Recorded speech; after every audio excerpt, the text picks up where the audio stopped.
Hello and welcome to another Raggy's Brewing video. So let's get this straight. I am no flipping god of brewing, I may have been home brewing for 17 years or so, but I'm still as shy as everybody else. So let's get that out of the way first. So tonight I'm brewing, kettle's on. That bad boy. From Love Brewing. It's they're calling it now the Imperial Stout rather than the Russian Imperial Stout.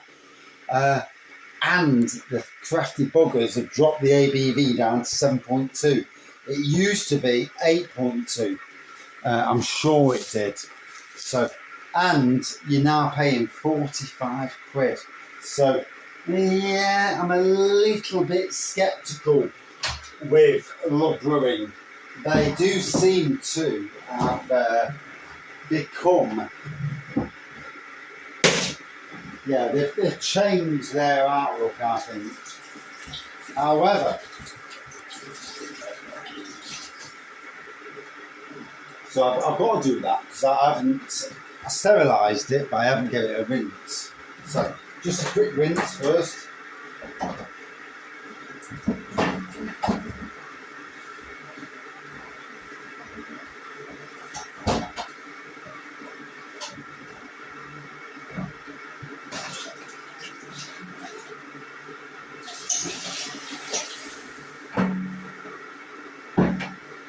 So there we go. Obviously, because it's 25 litres, but then there's headspace. You need headspace when you're brewing.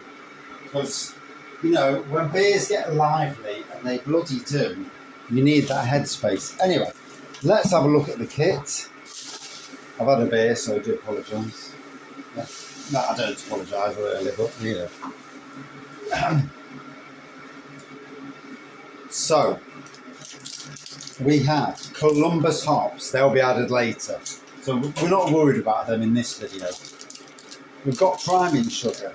Well, you use priming sugar at bottling and barreling, but it's going to get chucked into the initial pour. So, yeah, because I'll just use normal sugar.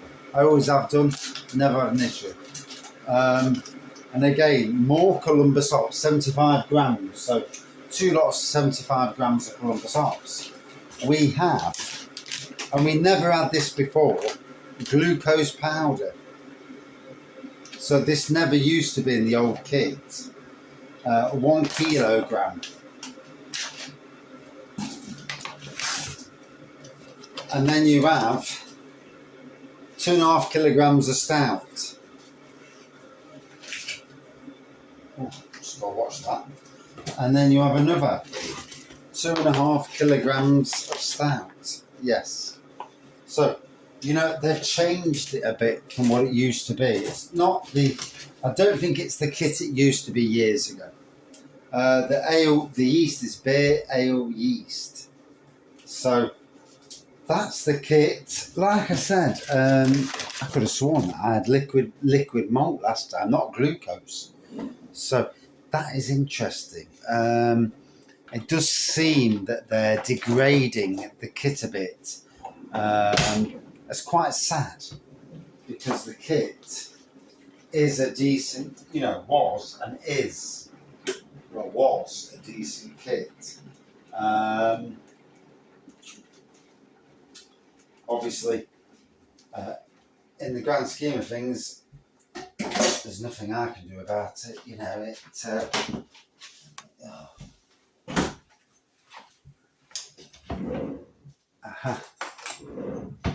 Got my plastic spoon, I need that. Scissors, I need them as well. So, kettle's just boiled, obviously. Luckily, we've got a nice big, when you're doing these kits that come in like bloody sachets like this, a big fermenter is absolutely key. These thin, these small net fermenters, and I've got one, they're absolutely shite for that. So I'll just pour this across, get rid of that in the bin, woof, out of the way. So the first one, I'm going to pour the first one in. And obviously, big sticky gloopy. So there you go, you can see it going in. Like I say, if you're doing this at home with this kit, warm the bag up first, get some hot water, chuck the bags in hot water, and it'll be a lot more easier to flow out. I'm only doing it this way because literally it's 10 o'clock at night, and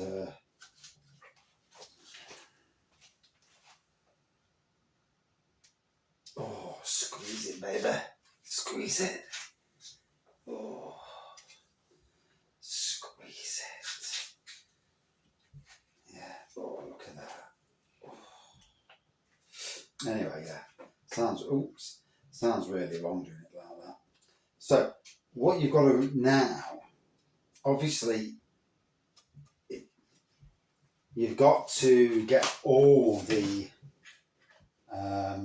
goodness or the malt extract out of it.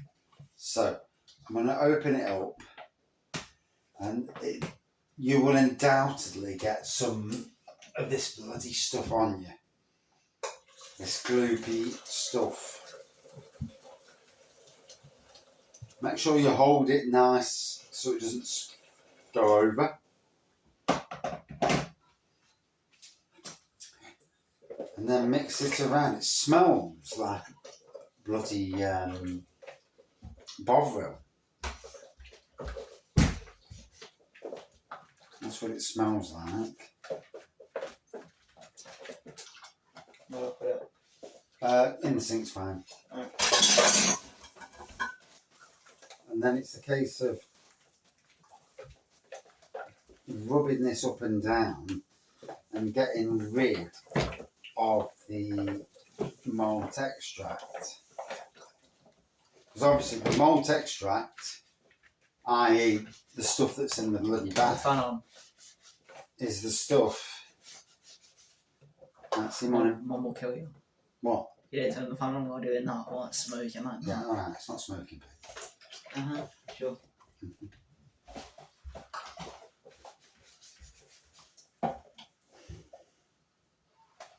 So, let's pour this in. Or try and pour it in.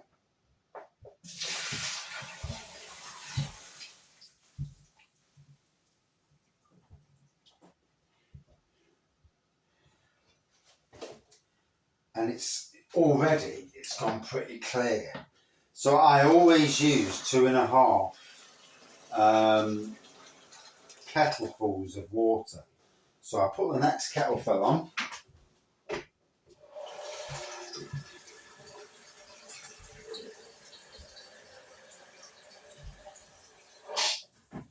Obviously, if you're new to brewing, stick to the, the best brewers take inspiration from somebody else, but they'll always do it their own way. And I think that's the best way, really. Listen to what other people say, take the best of their advice, but do it your own bloody way. And, if you're doing it for the first time, try and stick to the instructions as best as possible. But remember, no instructions are 100% fucking perfect. They never are. You ever try and build from IKEA, you'll know this because the instructions are usually shit.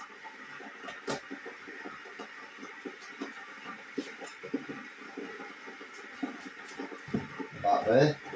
Right, so that's one bag. Absolutely clean, bar a bit of spillage on the side. So that can be chucked. And you see why you need. Now I'm going to put the glucose powder. I never used to have glucose powder. So that, like your breweries these days, go in the cheap way. this is their way of doing it cheap. I'll be honest, not a fan of it. But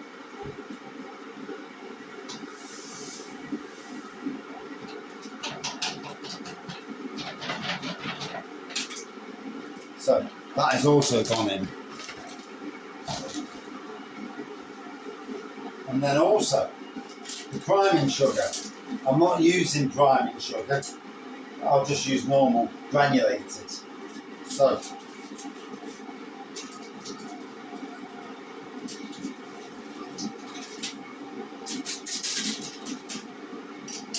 that's gone in. Woof, we're going there. Hey, we don't care. We're just going to chuck loads of sugar in.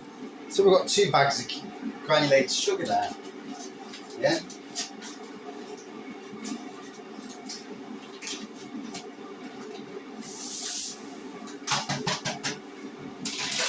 That's one in.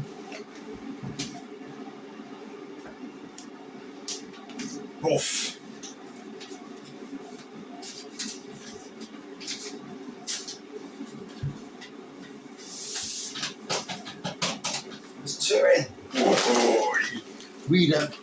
We don't give a shit.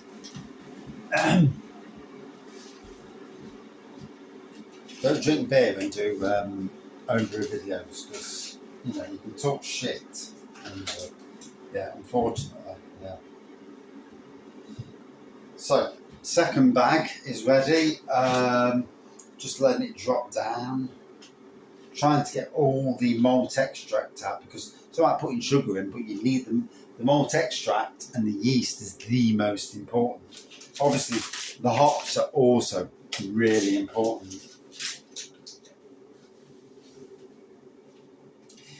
It's really funny, but the Guinness one that I brewed upstairs uses one of these stout mixers. Quite funny that. I mean, this uses 2 for obvious reasons, being an Imperial. But yeah, it's interesting. So, what makes it? Because I've had these Imperials before, and I've got to be honest, the taste is amazing.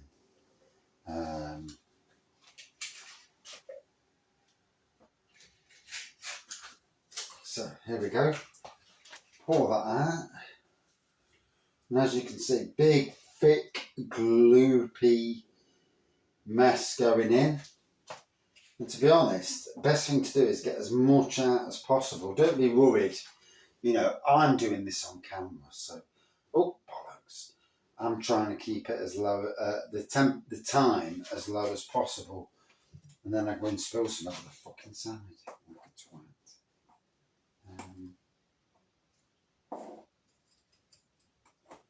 Not what you want to do.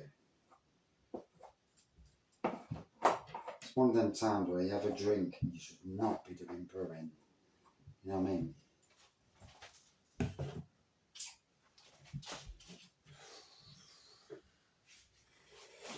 And obviously it's still coming out. And I mean, once it gets into that heat, the hot water down there, we're laughing. Give it a good swirl round, which I will do in a minute. So, let's try and kill this off a little bit without getting it all over the... And this is the thing, because obviously at some stage you've got to put hot water in this. And it's that thing where stopping it, but not getting it all over the place. And I'll tell you what, it is not as easy as it looks. So, yeah. There we go. Right. Hot water in.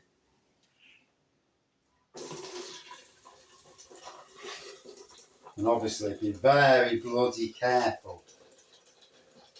Because you can make a mess. Not only of yourself, but obviously inside. And one doesn't want the wife moaning, you know, in the grand scheme of things. So, like I say, putting this in hot water beforehand would have been a lot better. But hey ho, I didn't, and it is what it is.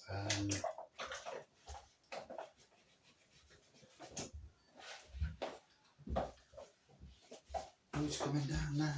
For fuck's sake.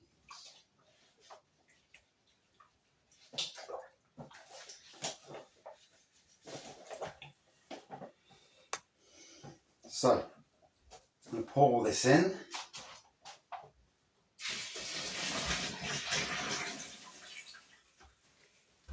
And already that's getting a bit cleaner now, but it's not fully clean. So I pour the rest of that in. And while I'm doing that, I'll put the last half a kettle full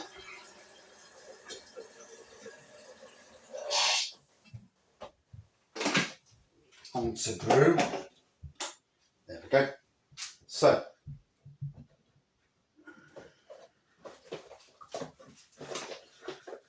and now it's just a case of working that hot water up and just getting the rest of that malt into the water, mixing with the water. So obviously the malt, the extract, if you want to call it that, whatever you want to call it, that's what makes your beer. So you don't want to be leaving anything in the sachet. I mean, technically you don't want to be leaving anything on the outside of the sachet. But obviously you can't win them all, you know, it is what it is.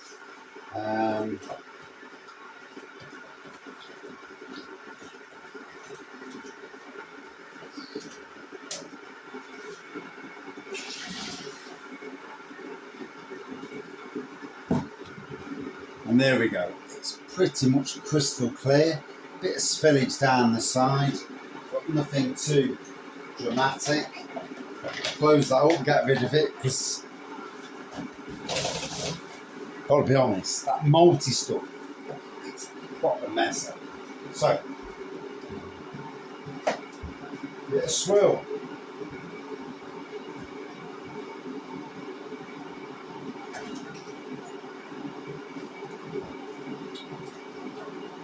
Now, like a good cup of coffee, you need to keep stirring it until there's absolutely 1, no sugar, 2, no resistance.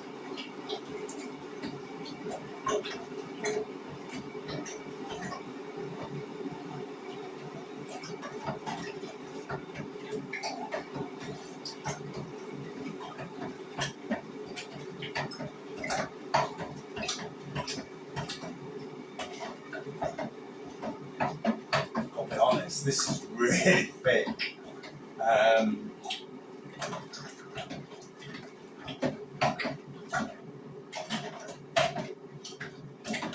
Bloody hell, it's really thick. This will be an interesting ABV at the end of it.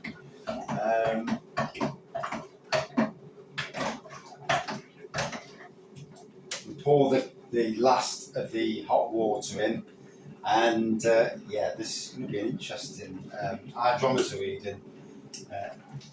Once it's all in and stirred around, right, that's in. Stir it around.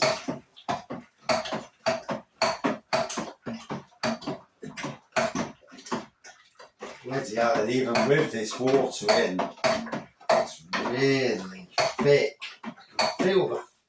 Do you know when you can feel the thickness of? Oh, fucking hell.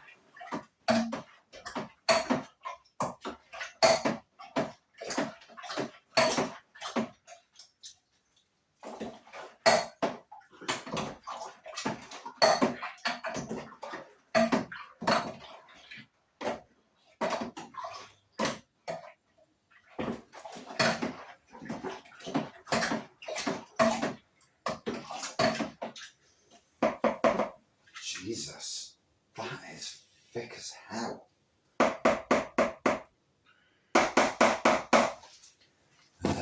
Wow. So let me just wash my hands because I'm feeling fucking sticky again. But I'm not joking, that is ridiculously thick. So, put the hydrometer there.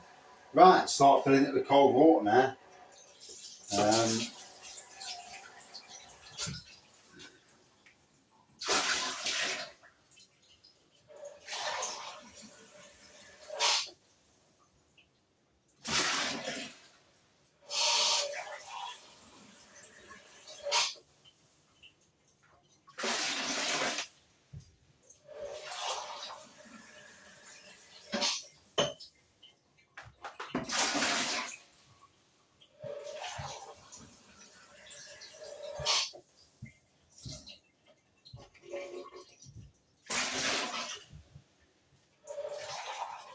Smells amazing, looks amazing. I haven't decided on a flavouring yet. I was going to go the coffee route. I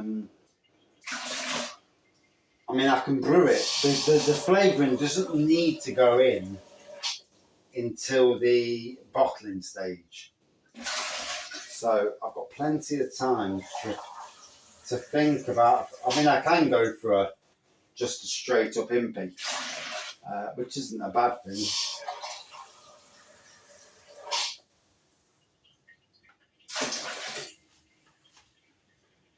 So, keep going.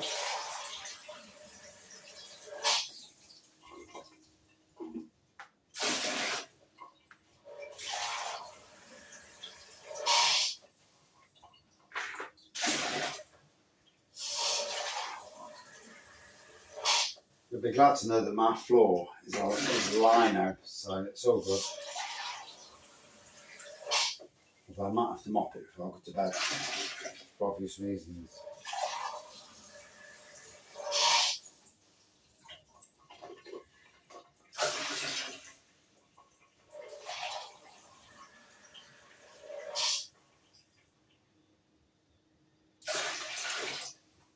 So we're up to 21.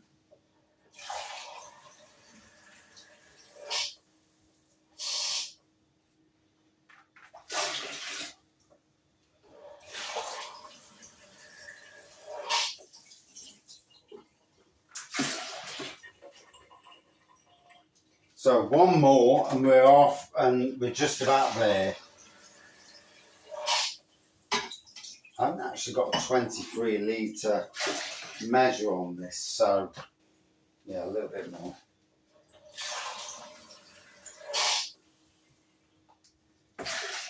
Right, that should, yeah, that's near enough.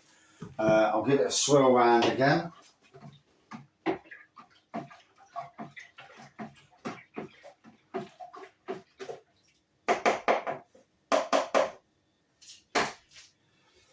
Put that in there. So we've got the beer yeast. 23 minutes, wow. So I do apologise for anybody thinking, fucking hell, it takes long. So I'm going to chuck the yeast in. Actually, first, before I do anything, I'm going to get the hydrometer reading. So hydrometer reading is fucking hell.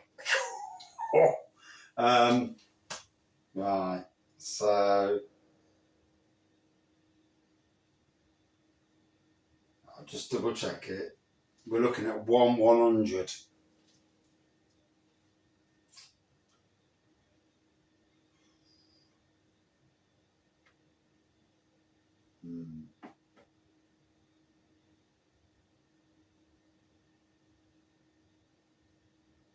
Actually looking at 1-2. So we're looking at 1-200.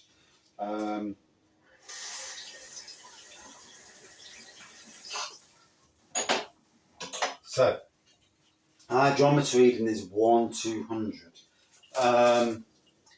First lot of yeast. Because I've added this sugar, I knew that the yeast might be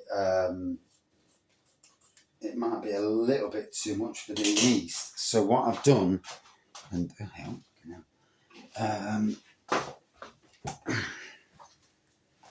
so here's the yeast going in.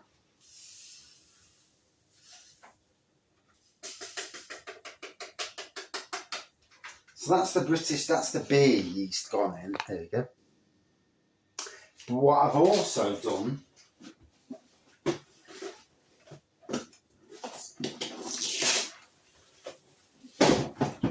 because I knew it was going to be a bit, I've ordered some Bordeaux yeast. It goes up to 18%. So, and obviously, Impy Stouts, Bordeaux yeast, being a red wine in Impy, won't be a problem. But it goes up to 18%. So, yeah.